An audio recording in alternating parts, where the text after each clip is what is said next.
This is the 2023 GMC Canyon AT4X. Today we're at our test hill in Central Washington to put it to the test. That's coming up right now on Driving Sports TV.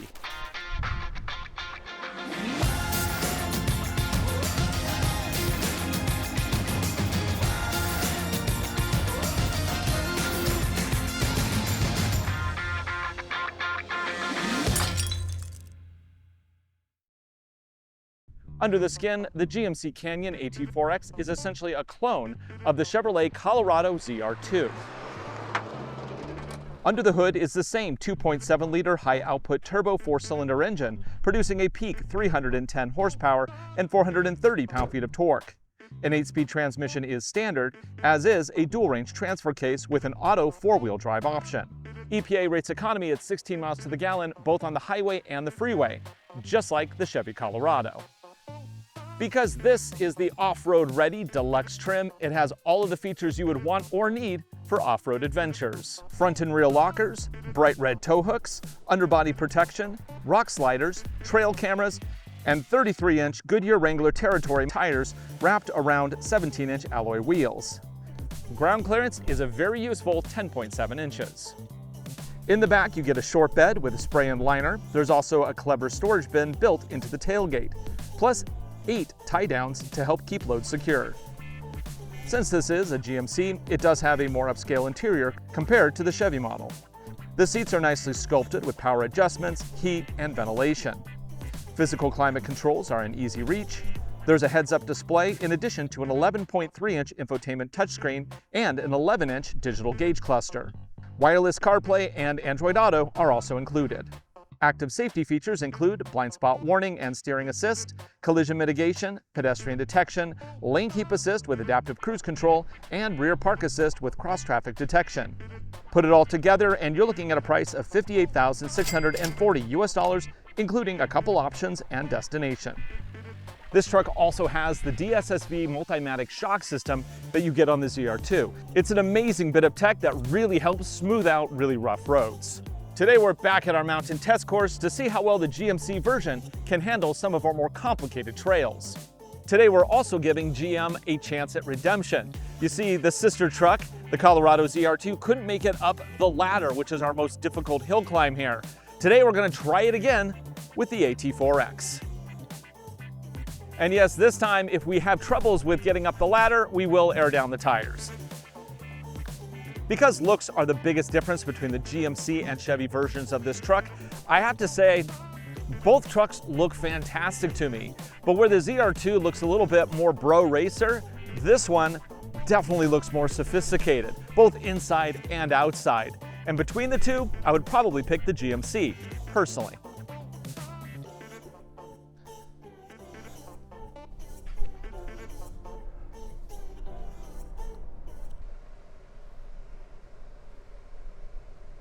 Recently, I have driven both the ZR2 and the ZR2 Bison from Chevrolet.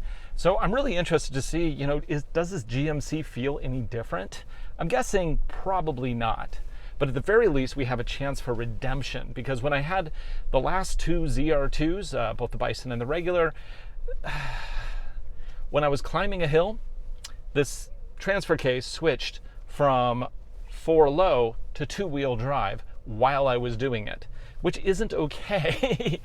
I talked to an engineer when I was driving the Bison, and he thought maybe it was a protection algorithm of some sort kicking in, maybe being a little overly protective.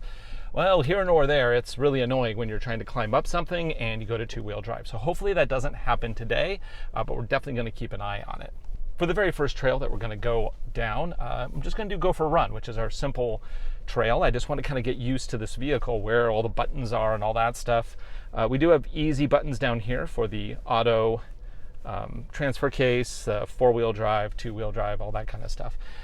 And right now I am just in 4 auto, and let's switch the trail, let's switch to off-road mode, which will basically optimize the powertrain for off-road conditions. It should shift power around left to right as I need it, as well as do anything else with the powertrain. I'm just going to drive through here, and then also let's turn on the camera. Now, this camera is a button and software only, which is kind of annoying, but it is what it is.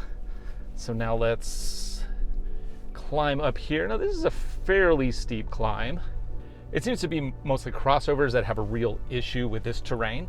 But this one, it has enough articulation, plus even the 4 Auto is doing a good job at shifting power from the back to the front. Okay, and then we just floored up the hill, and there we go. Okay, now let's move on to something a little more challenging. Next up is the Rattler, which is another fairly easy road. This basically represents a old logging road that's fallen into disrepair, which is like a lot of the roads you'll find here in the Cascade Mountains. Just gonna ease through here, kind of feel how well the DSSV does with this rougher surface. You know, for as rough as the surface is, this really isn't too bad. DSSV is really quite amazing, but I do have to say, DSSV was at its peak when I was driving through the desert in the Bison. That was pretty incredible to be being able to do the yumps.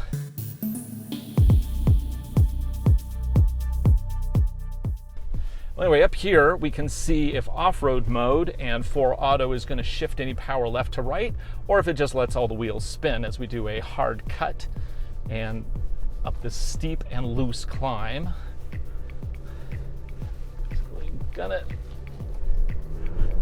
Oh yeah, no problem. So next we're going to try the hill descent control system. What that does is it brakes individual wheels as we go down a very steep, slippery hill. But just to demonstrate to you the difference between doing it with hill descent control and then just doing it with brakes, I'm actually going to go down first with just brakes, and then I'll do it again with hill descent control so you can see the difference. Now this is a very steep hill. It's 28 degrees at the maximum, and it's very loose dirt, so it's quite slippery actually.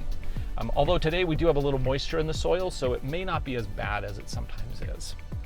So we're just going to drive down, put the brakes on, go into the hole here. Already I can see that there's a lot of slipping going on. Whoa, whoa, whoa, whoa. Okay. Let's not get going too fast here. Okay, so at this point, I'm just going to show you what it looks like to just put brakes on this very, very steep hill. Down we go.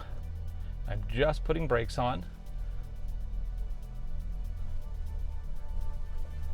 Vehicle's already sliding a little bit. I definitely don't have as much control. I can feel a lot of slipping around. That's a little disconcerting, the amount of movement that I had from the vehicle just using the brakes. Now granted, I was also going very, very slow. If I was going faster, it would definitely cause a sliding situation. So let's do that same thing again now with hill descent control system and see how that differs. Okay, so to enable hill descent control, I'm just going to perch myself up here. I'm going to, what am I going to do? All right, I got to clear that screen because everything's into the screens, and you have to like clear a screen to get to another screen, which is kind of annoying. I just want to hit hill descent. I don't want to clear my camera, but because everything's in the screen, I have to. So I have hill descent control now on. I now go back to my cameras. I drive forward, dip into the hole. Now at this point, it will, it's telling me up on the screen that my control speed is set to whatever I just released as, and this is 1 mile per hour. My foot's not on the brake, it's just easing me down the hill very nicely. So add a little throttle, and I can go a little quicker, and it'll recalibrate. So that section's not too difficult. Now let's look at the really challenging section here. So again, I approach, let's do 2 miles an hour. And now it's just easing me down, and it's using individual brakes to slowly ease me down the hill.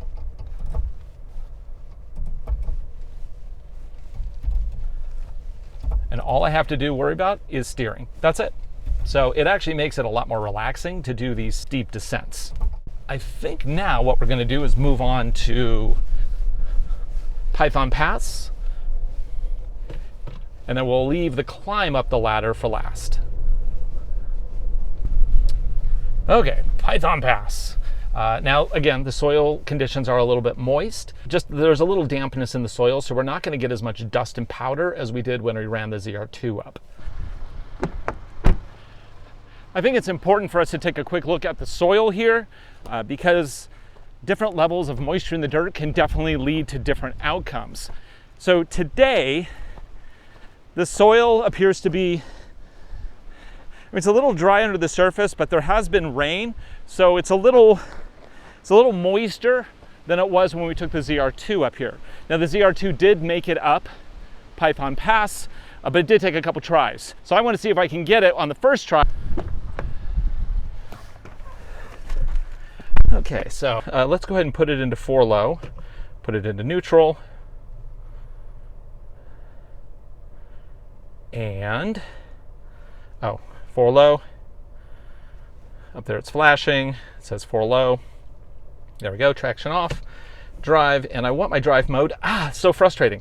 When I flick drive mode down here, it doesn't change it if I have my camera view up. So it's really frustrating having everything integrated in the touchscreen, because when you have your camera view up, you can't see anything else. And when you're off-roading, you have your camera up a lot. Okay, so what was I doing? Oh yeah, I was switching drive modes. So I'm in off-road drive mode. I think that should be sufficient. And let's go ahead and turn that front camera back on so we can get the best line. And away we go. Oh, let's go ahead and lock the rear. Lock that rear diff. Okay, rear diff is locked. Actually, let's do front and back because it's a little off camber as we climb up. Okay. Let's just try to do it on the first attempt. I'm just going to keep a smooth throttle, and we're just going to keep moving. And it's a little bumpy, yeah. I can definitely tell this surface is definitely a lot easier than last time.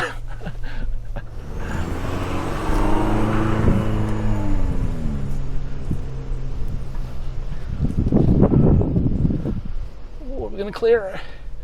Oh, that's close. Yes. Here it is, the main event.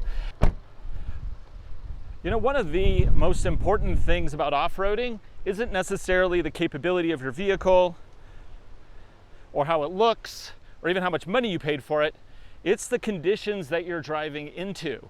And right now we are technically dry, but there's a little bit of moisture in the dirt here. You can see that the top layer is dusting a little bit, but over here it's a little bit more caked together. So where the ZR2 had very dry conditions, this time we have a little bit of moisture in them. Now we have had several vehicles make it up here. The Ford Bronco Sport made it up. The Subaru Crosstrek Wilderness made it up. But the ZR2 didn't.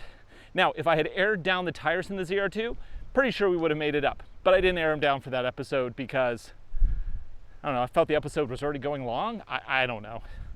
You know, I'm one dude, right? Sometimes I make good decisions, sometimes, Anyway, let's see what this thing can do. So I'm just gonna try the terrain mode. I'm not gonna try Baja mode because I don't wanna spin the tires all that much. I don't wanna churn the dirt up. So let's go ahead, turn the dial, make sure that I'm in off-road mode. Okay, that should be correct. I'm gonna lock both my front and back because I want the best opportunity and I am just driving straight. Locked differentials make it difficult to turn, so if you're in tight conditions, you usually don't want to turn them on. But here I'm just driving straight. So I just want everything to give as much grip as possible to the ground. And we're in 4 low, so let's try to go up. Now I'm not gonna charge it, and the reason is I don't want to churn that dirt. So I'm gonna first make an attempt on just driving up. Keep the throttle steady, smooth. Oh yeah, oh, a little slip at the end there. Okay, it's actually pretty easy when it's moist. So there's that, conditions matter. So maybe that is actually the big summary of this video. That is the lesson, is that you need to have proper conditions or you need to adjust for the conditions that you have. Sometimes things can be super easy, just like that. Sometimes they can be absolutely impossible, like we had with the ZR2, even though we didn't air down. Now I do want to note there is a cool feature in this vehicle where you can air down the tires and it'll notify you when you hit your target. So that's pretty cool, but we didn't need to use that today. So anyway, I guess that's technically redemption. You know what? Let's go ahead and try it in Baja. Let's just see what that does. I mean, we've made it up super easy, so now let's try it. Let's just try bro mode, okay? So let's see, for bro mode, I think we'll do rear locker and Baja mode. And that should just be absolutely ridiculous. But it should give us an example of like exactly, more experience with the hill, right? Let's see what this hill requires of drivers. So I'm gonna turn that off. Let's switch it over to Bro mode, otherwise known as Baja. I'm gonna lock just the rear diff, keep the front diff open, and I'm just gonna gun it. So let's do it. Gun it. Oop, get those rocks. Whoa, whoa, whoa, whoa. Okay, control's a little difficult in Bro mode, but we did make it up. Gotta admit, Bro mode's pretty fun. Definitely use those skid plates. Boulders everywhere. It's a boulder machine gun. Heck, let's try terrain mode now. Let's just try all the modes on this hill. See how they differ now that I've churned it up with Baja mode. Probably should have done terrain mode first. Oh well, you live, you learn. So this is gonna be the climbing it very slowly and cautiously mode. So for this, I'm gonna go, let's again turn off that screen. I'm gonna go to, where's terrain mode? Baja, terrain. Okay, so now we can see what terrain mode does. Oh yeah, it really deadens the throttle. Well, not deadens, it just makes it so I have to travel more, so I have more incremental control. And let's just see if we can just slowly climb up this. I got it. We have the rear locker on. I'm in 4 low. I'm in terrain mode. When I lift my foot off the pedal, it automatically locks us on the hill, which is neat. Add throttle again. We're probably going to spin some wheels. Oh, we got enough moisture to get some grip. And then we slowly climb up the hill. Even the hard spot right here. Oh, nope, it's getting challenging. Oh, this is the momentum spot. Yeah, need momentum to get through this. So, slow and cautious, not very good right here. Let's rewind a little bit. Oh, go back just a little bit. It's interesting because it's single pedal, so it's on off. I don't have feet on anything right now, and it's just locking us here. So let's try to go a little faster. Ooh, it's making awful noises. Why is it making such bad noises? Okay, let's just rewind down because I don't like those noises. I can't switch modes because the camera's on. Okay, let's switch back to just normal, and we're gonna back up and see what was making that noise.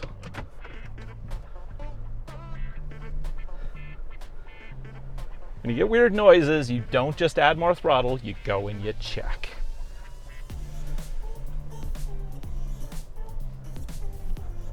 Hopefully I just got something stuck in the wheel. Well, oh yeah, it might have just been that branch I was over. Still, gotta make sure. But yeah, I mean, obviously terrain mode did not make it up because we didn't have enough momentum. So momentum does matter. Okay, we're driving, it sounds fine. Let me just look outside. I think it was just a branch scraping on the bottom.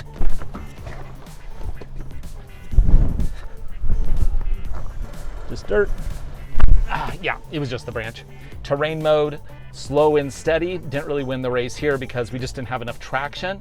In terrain mode, you need to have more, like you need to be on rocks and stuff, where you have a solid surface underneath you, not like this soft, silty stuff. For Driving Sports TV, I'm Ryan Douthit. Thanks for watching. Be sure to like, subscribe, share videos. Make them for you. I hope you enjoy them.